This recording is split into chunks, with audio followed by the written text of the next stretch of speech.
supplies. Anyway, where was I?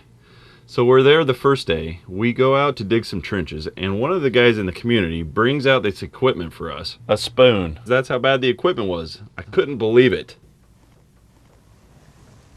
We started working on our first project, which was to dig some holes. But the first thing they brought out were these really, really old shovels, and I thought, there's no way these are going to work. So we're sitting there, we're busting our tails digging these trenches, and the whole time I couldn't stop thinking about this market we passed by that had brand new shovels. I couldn't believe the lousy equipment we were using, and believe me, I know what it's like to use bad equipment. So we all grabbed shovels and started working, and sure enough, the old shovels, they worked great. I still thought maybe we should buy some new shovels, and I brought it up to our team leader. But then he said, it's not about the equipment. And honestly, at the time, I didn't know what he meant.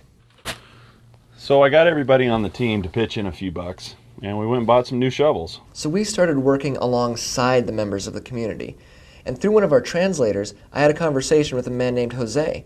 That's when I learned that this shovel that I thought was just old and beat up was actually a shovel given to Jose by his father. So it took a while to get to the market, but we finally got there.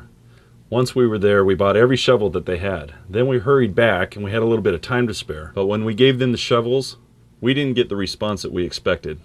I thought they'd be a little more excited. You know, I really connected with Jose. I have some tools that my dad gave me a few years ago. One of them is an old rusty hammer that my dad used to use whenever he would build something. Whenever I hold that hammer, I feel like a kid again, like I'm helping my dad build something again. So they seemed surprised more than anything. We told them we wanted to give them the shovels to get more work done. But I don't think they understood. It was awkward. The shovel we were using was not the most efficient tool, believe me. But then I also realized it's not about efficiency. It was about community. And these people were inviting us to be a part of their community. So as we're getting ready for dinner and church that evening, I asked one of the workers to come to church with us.